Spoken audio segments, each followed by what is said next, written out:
একটা সিগারেট।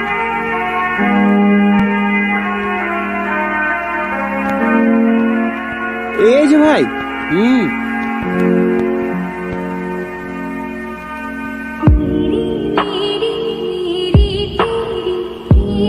আমি সালমা কোথায় তাই বল। আমি সত্যি বলছি ভাই, আমি কিচ্ছু জানিনি। জানিস রে?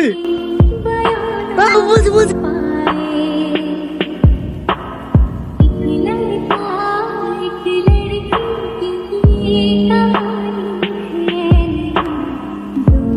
এ আবার কোন হয়ে যাস পা? রাস্তার মাঝে ভ্যান নিয়ে দাঁড়িয়ে আছে, এই শালা তার সাথে কোনো জ্ঞান আছে?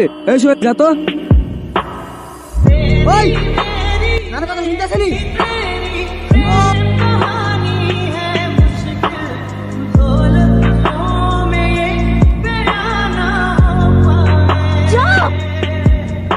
পুলিশের দল সব। তুই যদি মেয়ে না হতিস না, পুলিশের হাতে না এইখানে তাজা কুরবানি দিত।